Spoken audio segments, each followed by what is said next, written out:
At one time, you were whole. Or perhaps it is not that you were ever complete, but that you were first, original. All the pieces of you were there as they were first conceived when your voyage began.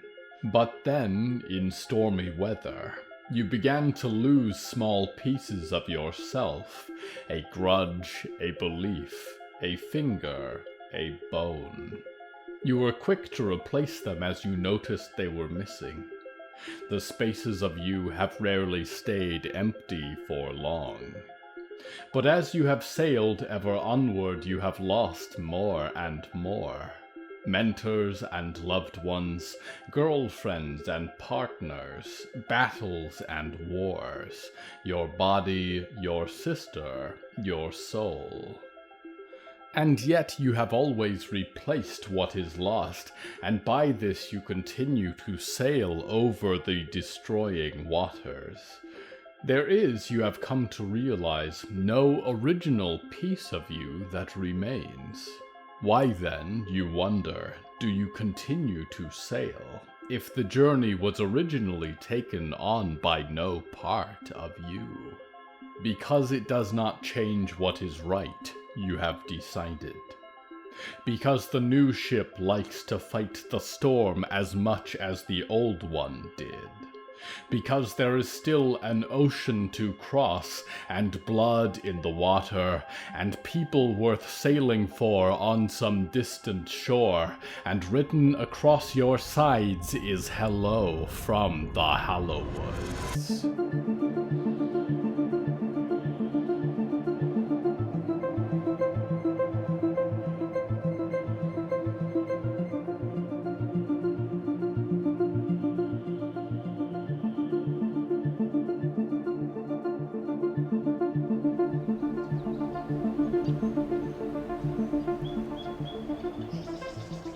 Right now, I sit on top of a moving automobile, as all the seats are occupied. The world that flies past it on all sides is dry. It has been a parched summer, and Iowa has suffered for it, and I am transported back to a different time in my life. The automobile is a stranger here, but only as much as I am. The fields are overgrown with a wild and untended strain of wheat that grows as tall as trees everywhere except the dusty gray line of the road ahead. The theme of tonight's episode is replacements.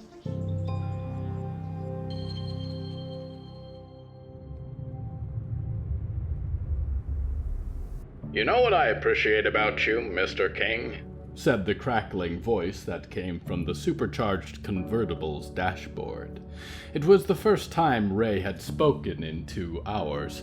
Otherwise, they had been listening to garbled and ever-shifting radio signals. The Count had been promoted to the passenger seat, while the hooded and spectacled outlaw named Moth snored quietly across the back row.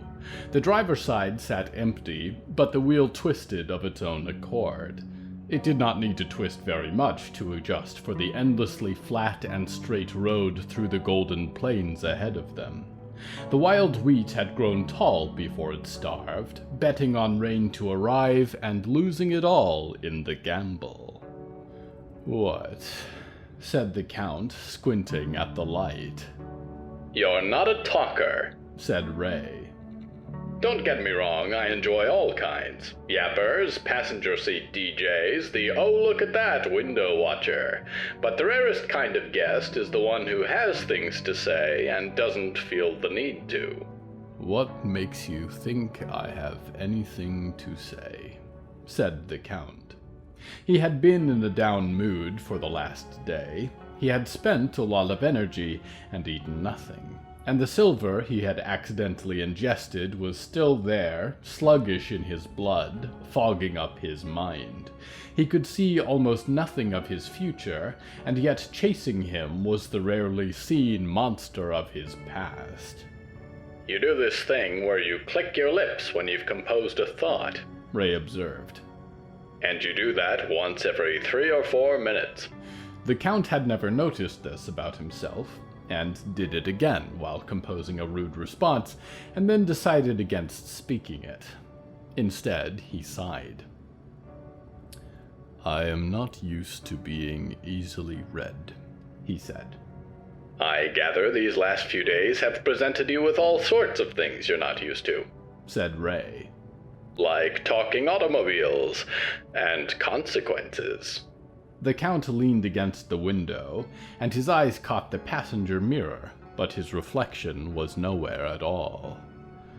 And all of a sudden, he was somewhere he had been before, had scarcely remembered, had tried hard to forget. He scrubbed hard at his face in the basin, and then raised his head to look in the mirror again. He was invisible in the mirror, and nothing would scrub it away. He could see the empty neck of his shirt collar, but the man that wore it was gone. He sank to his knees, hands on the counter. He could still see himself, knuckles split, dirt under his nails. And then it was all pouring through his head like a river. The darkness of the night and the angry torches sparking, the white men on black horses hacking his lines loose, scattering his herd, the screams of Mac being dragged behind Marty Gorham's horse, and he had never heard Mac scream except in ecstasy, and once when he'd accidentally put a nail through the soft bit of flesh between his forefinger and thumb, and the wound had healed up in time, but the purple mark on the back of his hand was always there after, and he'd kept pressure off his left hand a little more after that. But the hands on the basin were his, and not Mac's, and it was his hands that had let everything slip away, and it was all screaming out of his grip, a rope rushing loose through the grassland, getting away from him like a stampede. "You did it again," said Ray, and the Count was a time and a world away. And suddenly he was choking, and he thumped his hand on the side of the car door.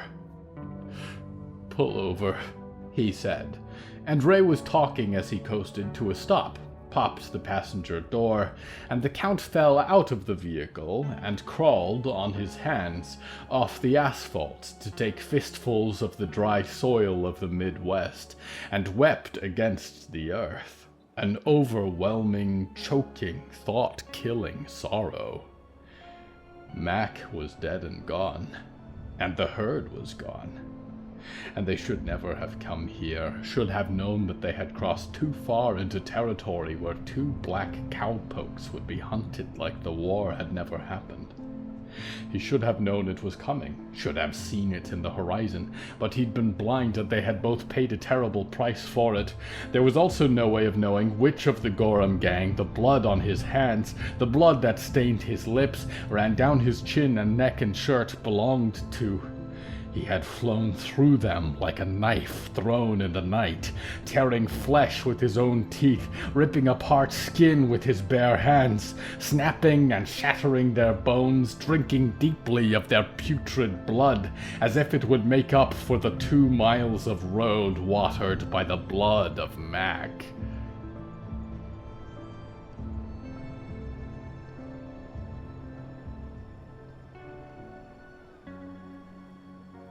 The Count sucked in air at last, and realized that Moth was outside, kneeling beside him in the shade, in the bright dirt of a sunny day in Iowa. Moth's hand was on his back, seemingly unfazed by the long black wings that jutted from his waist, which were bent all wrong. He withdrew them quickly. He was drained of crimson tears, and as he sat up, wiped at his face, blood and dirt streaked the back of his hand, which did not have a puncture wound between forefinger and thumb. That was Mac's. He had only known it like his own. "You all right there?" said Moth. "That bastard," said the Count quietly. "I've remembered." "Remembered?" ventured Moth.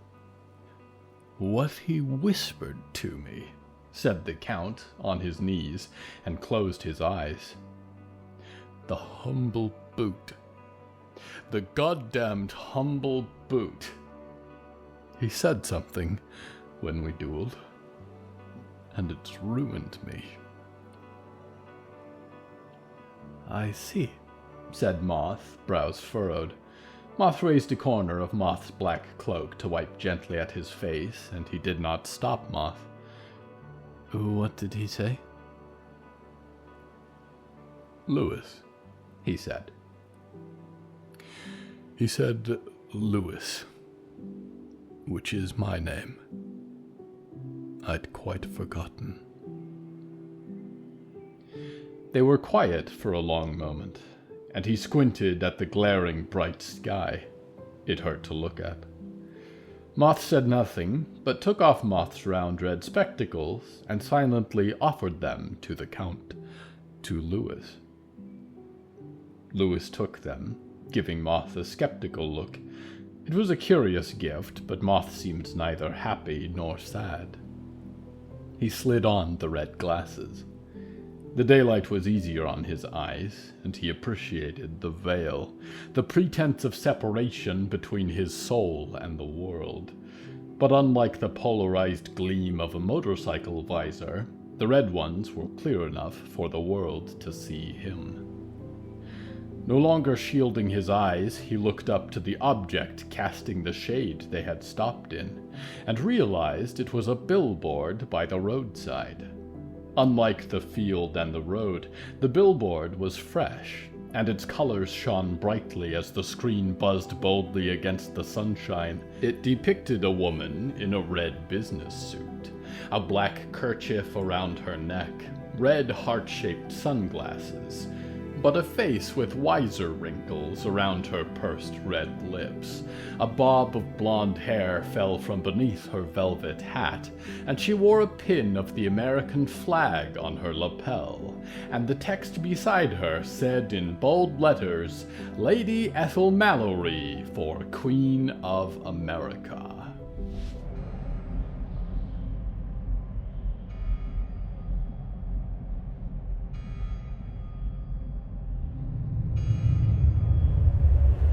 Scout City is not the only city that has persisted in the Hallowoods. The Froglin village of Uberk-Zarop has blossomed under the guidance of Froglin Queen Maligra II, and in addition to their primary exports of clay and fish, its citizens have developed a reputation as explorers, wayfinders, and drivers. The Song of Froglin Kind has a calming effect on other Blackwater-affected wildlife, enabling them to guide powerful and otherwise unwieldy steeds, such as springbow griffikaws or bristly bracken pigs, for use in transportation where humans cannot. Froglin carriages can be precarious, but nevertheless promise travel to destinations like Wabekwe First Nation, the ghost city of Toronto, or even as distant as Liberty City. If you have the chance to visit the thriving riverside city of Uberk-Zarop, please come with an open mind, prepared to experience the unique and evolving Froglin culture at its most authentic. You may find the doors and ceilings shorter than you would like. They were not built for you. The buildings are primarily made from mud, and stairs are rarely found where most of the populace can manage a 20-foot standing jump. Insects play a large role in Uberk-Zarop's cuisine, especially just after Spider Day.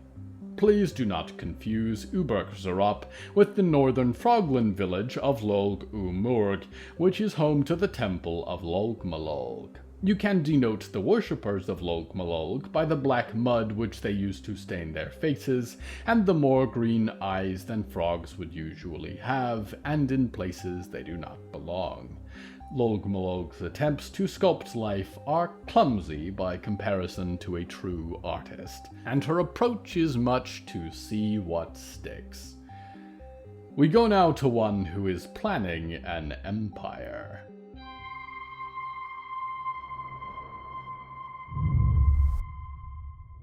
Lady Ethel Mallory stretched her 8 massive legs across the hangar bay of Box Pleiades. No one could see her in this bloated hideousness, of course, as she had relegated the box's few and tiring non-dream workers to the lower levels, although she in a strange way found herself impressive. 4 hands, 8 eyes, a thick exoskeleton. Years of drinking black water, concentrated as thick as she could get it, had done unspeakable things to her. She felt as though perhaps her massive gray body, bristling with hair and the stony texture of her bone skin, was a cocoon, and curled somewhere inside her massive rib cage, that round young child with dimples and pimples was waiting, shyly smiling, as if she had never learned all the brutal lessons of her childhood. She had become horrific. And yet, it was the most invincible she had ever felt, outside of the first time she had worn heels in public. She was fairly sure she was bulletproof, could take a Botco drone taser without flinching, and possibly could even withstand a Dreaming Box defense laser for a few seconds before the heat would begin to cook her. It was a busy day in the office for the future Queen of America and CEO of the Botulus Corporation, and she could see, from the dozens of screens she had assembled on the second-story catwalk over the hangar, her empire beginning to bloom. The catwalk doors from the hangar office complex slid open, and Rupert strode out at a brisk pace. He was a product of the Blackwater too. His belly and chest bloated up beneath his tuxedo to cradle his head and obliterate all thought of a neck.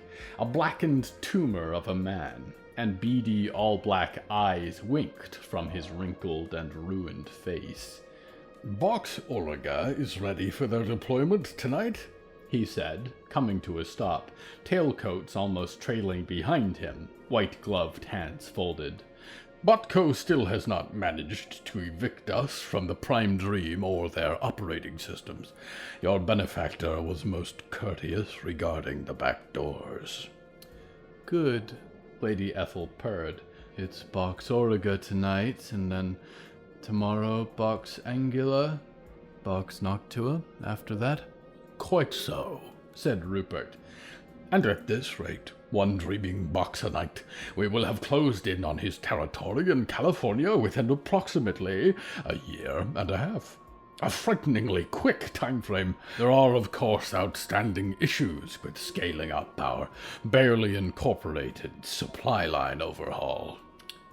"I'm aware," said Lady Ethel. "I'm going to have to reach out to the oil baron about developing new routes, but I'm feeling rather spent." "It is already done, my lady. We have a meeting via drone camera scheduled for tomorrow after brunch," said Rupert. "Where have you been all my life?" she said. "Waiting patiently for your return, my lady," said Rupert, nodding. "I am not the only one in this company who has remained loyal to your memory. When you departed, you took the very class of the Botulus Corporation. What dreary humdrum the past decade has been." "A year and a half," said Lady Ethel, sighing dismally, which nearly swept Rupert off the catwalk, quite by accident. "For some reason, I was envisioning a swifter sort of vengeance." "Well, it is not a quick thing to adapt every Dreaming Box to a new operating system, and then develop programs to keep them supplied, provide maintenance, restorations. The work shall benefit the company for decades to come, and besides, you shall have additionally much to focus on in your bid for Queen of America." "Yes," she mused. "Have any other competitors shown their faces yet?" "A few," Rupert said, stepping over to the rightmost of her screens and applying a few commands to the keyboard beneath it. "I've taken the liberty of assembling a dossier. Luckily, with the Count seemingly having vanished, and the humble boot being sent into exile across the Atlantic, there are no candidates who have yet gained as much political power as you have. The first One moment, Rupert. It's time for my 3 o'clock call to Box Atlas, she said, and searched in the digital overlay of her glasses screen until she selected Oswald's offices in Box Atlas from her list of dreamcasting destinations. Quite right, ma'am, said Rupert. Oswald, guess which one I'm taking tonight? You have no idea. That should terrify you. One by one, your empire is slipping from your bony hands, and you have no ability to stop me. You have no forces you can militarize to send to Box Pleiades. Your drones are broken down, under-maintenanced, and you just can't seem to get your claws into me where the Prime Dream is concerned. I'm sure you could if you really tried, but the paper-passing, bland, dreaming minds of your engineers cannot fathom their tools being used against them. Why aren't you trying? Why aren't you fighting back? Don't you love this company anymore? Don't you want to be the big boss? Have you really gotten so sick and tired that you're going to let me pull it from your loose hands? I'm disappointed. But it doesn't matter. Whether you say anything or not, I'm going to own this place. And I'm going to take all those nice photos of our noble founder down from the walls, paint over all that black and white formal technology company minimalism. I'm going to be a queen. We're going pink and gold. Anyway, Rupert, You were saying? Said Lady Ethel, cutting the array short. Dreaming signals could be rather hit or miss, intercepted by the wrong audience or lost in translation, so consistency was important if you really had something to say. Rupert had been waiting patiently beside his screen, and finally toggled it with the return of her attention. A poster of a woman with rolled-up sleeves and a striped vest, her forearms had the muscular distinction of someone who works with their hands, and her dark skin and eyes and tied-back hair were contrasted by the orange block font of her poster, which read, "Dinah Dealey for King of America." Apparently, we picked up most of her Las Vegas resistance group near the end of your tenure, said Rupert, which included some particularly damaging Stone-Maid activists like the Scarberries. Dinah has raised her campaign on sorting out food logistics for her constituents in Las Vegas as a former chef and caterer. They're in a desert, Rupert. Destroy one greenhouse and they'll be begging at my feet to apologize for running for king. Next. I should note, we may wish to consider running for King of America, said Rupert. From a marketing perspective, it's more consistent. I refuse to masculinize myself even for the sake of marketing, said Lady Ethel. They'll have a queen, and they'll like it. I said next. The next slide featured a wide face, a putrescent nose, eyebrows like jagged mountains, mounted over a regal frilled collar. Otis Moloch, said Rupert. You recognize him, of course. The oil baron, said Ethel, crossing her small hands together. That's unfortunate. I need him working for me. I am sure he can be made to see that as you are already running, it may be more profitable to combine efforts and operate as one cabinet, said Rupert. I'll discuss it with him tomorrow, said Lady Ethel, and sighed. Next. The last contender for now, but the most severe threat, I think, said Rupert, and clicked the keyboard again. Good God, said Lady Ethel. What is that hideous thing? Her name is Mandy Monroe, Rupert said, and lingered on the first photo. A woman wearing shorts to reveal two elephantine legs covered in tiny, toothy, grinning mouths, before flashing on to the next. Mandy in this picture was younger, eyes bloodshot, staring up from a dreaming pod's characteristic silver casket, with her legs in a similar state, ridden with teeth. "I think I remember Mandy," said Ethel, leaning in. "She was one of the Box Aries subjects that were awakened during the Box Aries debacle," said Rupert. "Their water had been contaminated, and unbeknownst to Box supervisors, the occupants more or less stewed in their dreaming pods. Black water injected directly into their bodies year after year. During an outage, Mandy awoke to discover this, and became a prominent advocate for botulous corporation reform. Although Box Aries was kept quarantined from the Prime Dream to avoid them spreading this information, in time the Stone Maid Amendment enabled them to depart Prime Dream service." Lady Ethel grimaced. She'd seen the picture before.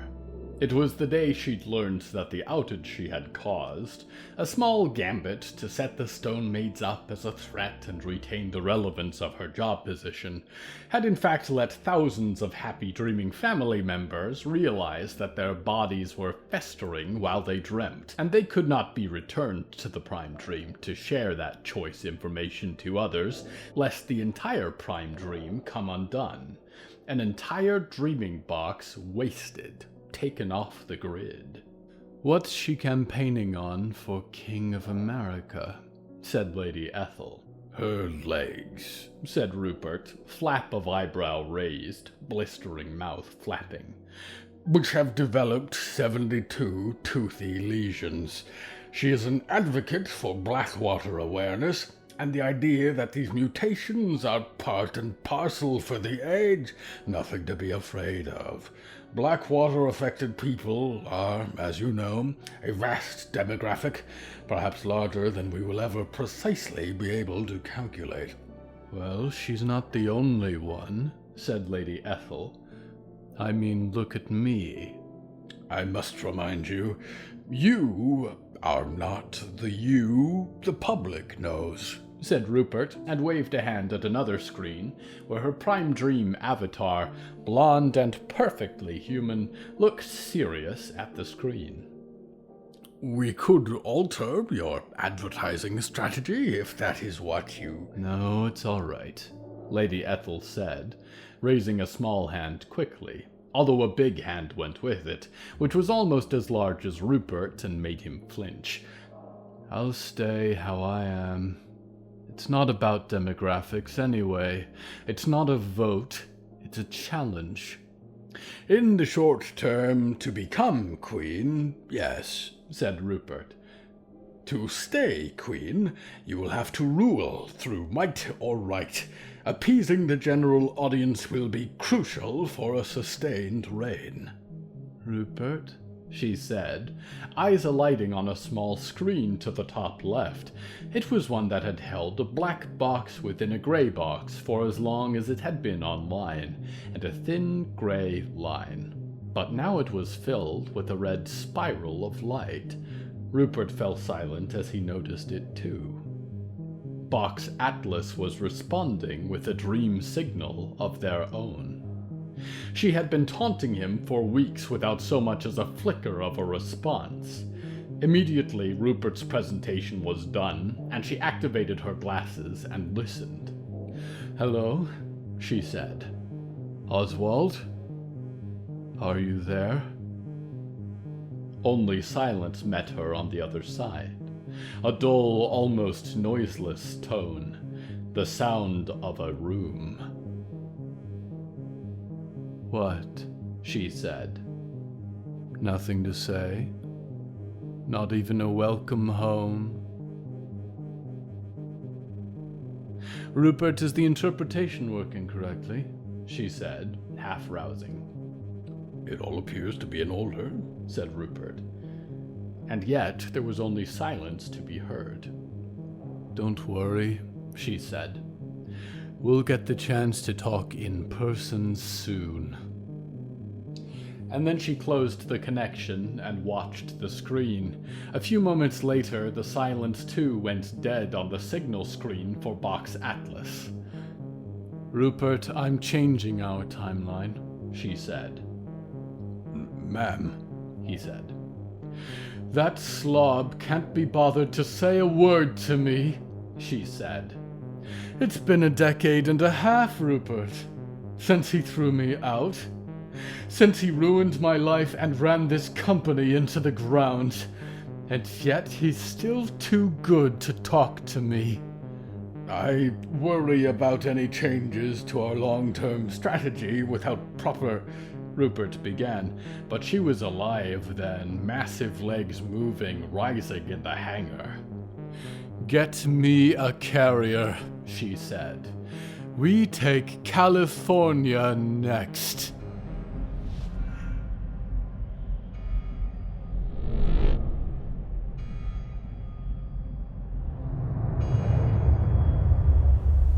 My talk with Scry has not exactly filled me with encouragement, Dreamer. I have been brought to the council to be Siren Sire's eyes, but he had eyes before in her, and certainly could in Noptilnopt if Who Walks Unseen was willing. I have no doubt that Noptilnopt could, if he wanted, stalk unseen in many places and listen in on important conversations. Perhaps he already does. So why does Siren Sire need eyes? Why me? Why now? Is it that the threats outside have grown more significant somehow? Certainly, this Unandurn business threatens us all, but anyone can see it if they look far enough. Unless something has changed within the council, and I am stepping into shoes I do not yet see. We go now to one who is familiar with stepping into shoes. Riot's head was hot and heavy and fuzzy, and her vision spun a little, which was good and bad.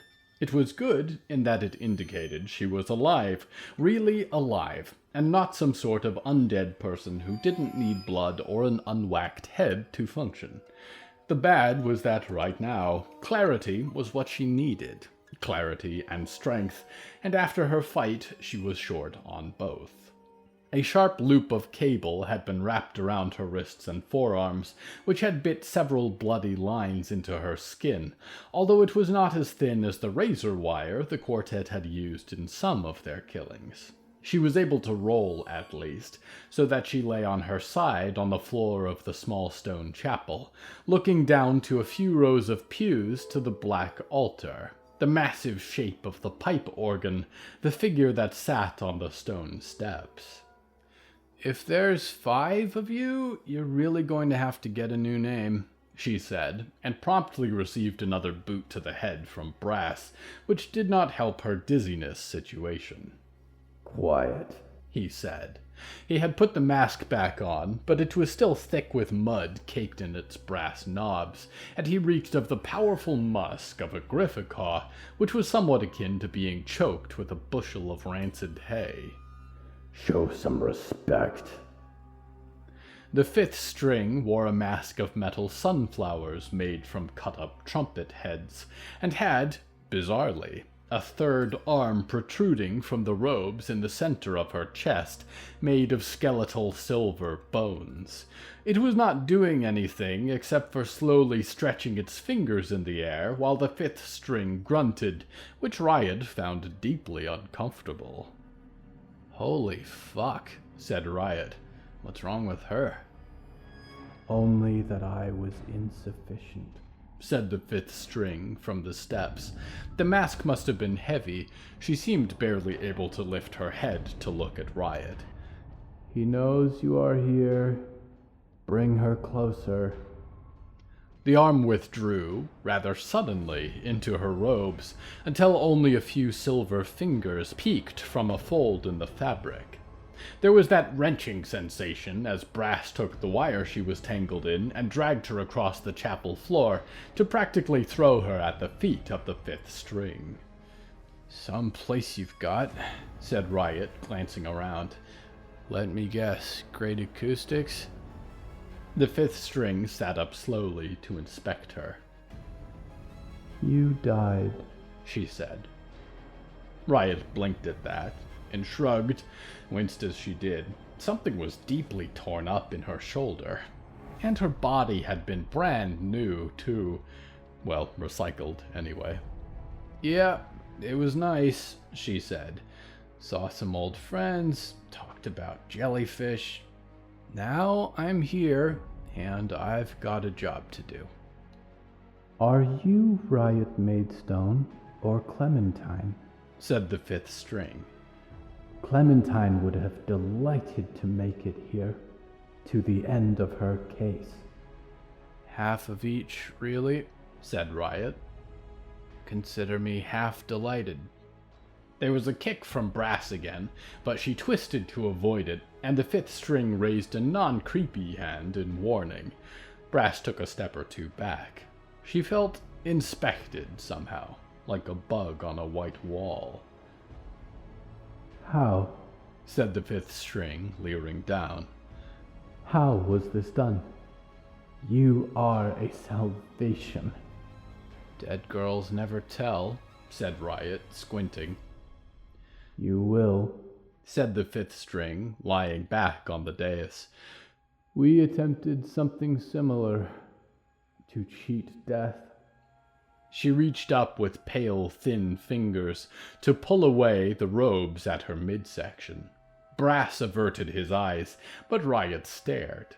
In the center of the woman's bare, wrinkled chest, there was a glowing wound. Tattooed symbols surrounded its perimeter, stretched up out of sight to her neck and shoulders, and protruding from the wound were 4 silver skeletal fingers, tapping slowly. "I'm so confused right now," Riot whispered. "The Church of the Hallowed Name has long sought to restore our founder," said the woman with the silver claw rooting around where her ribcage should have been. "To this end, we've once imbued a child named Lawrence Abbott with the memory of our founder. It should have worked. Our founder's soul was written upon his skin and set to burst free in time from its cocoon. But the transformation never came, and Lawrence circumvented his fate. The memory of Tiberius Lavinus, Hand of Eternity, the true apostle, was sealed away in a painting in Downing Hill." "And then I'm guessing you did something dumb," grunted Riot. "Our attempt to recreate the binding, the resurrection, was not completely successful," said the fifth string. "But you are perfect, alive, full of soul. Tell us how you were made, and we can make you and your mother queens of the new age of our city." A cold shot ran through Riot. "You leave Valerie out of this," "Oh, she's been in it from the start," hissed Brass. "She's allowed this evil in our city to fester, never brave enough to stand up and put an end to it, even though her own friends' ripped up corpses are walking around in the street. Shameful." "You need her," said Riot, twisting to catch a glimpse of him. "She's the mayor. If she dies, the city falls apart. That's not what you want." "No, it isn't," whispered the fifth string, soothingly in a way that Riot found quite the opposite. "We'd like to leave her alive. We'd like to give her a place in what is to come. But if you don't cooperate..." At this, the fifth string shrieked, and blood spat across her robes and down the steps of the altar, dusted Riot's face, and the woman twitched and writhed as the silver hand pried at a second set of fingers, human, wrenched the other side of the glowing wound, and both hands seemed to peel apart the hole in the center of her until it was wide enough for a single eye, gray as glass, to peer out. The gaunt and wrinkled face of a man glaring out from inside the wound of her chest. The fifth string seemed to breathe in deep gasps, which again Riot hated, while the man came to stare eye to eye with Riot through the hole in the fifth string, impossibly fully formed within her. If you do not cooperate, and in doing so buy repentance for your wretched family, then we shall end your bloodline, mother and daughter alike, said Tiberius Lavinus. And who shall reign in the wake of your debauchery shall be a holy ruler and a true servant of eternity.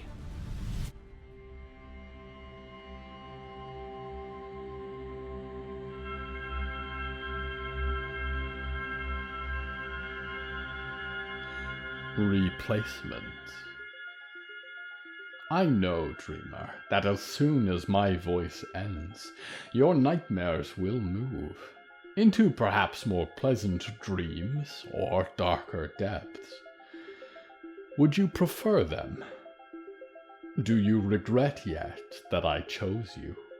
Have whispered into your mind night after night with each sleep so far?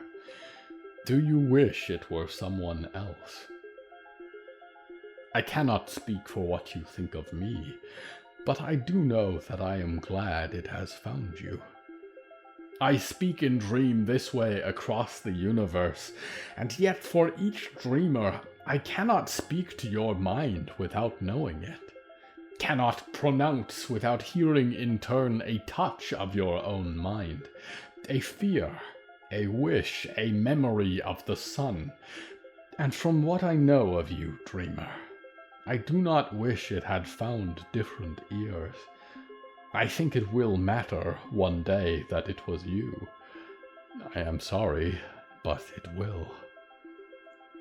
Until you forget me for good, I am your loyal host, Nikignik, waiting identically for your return to the Hallowoods.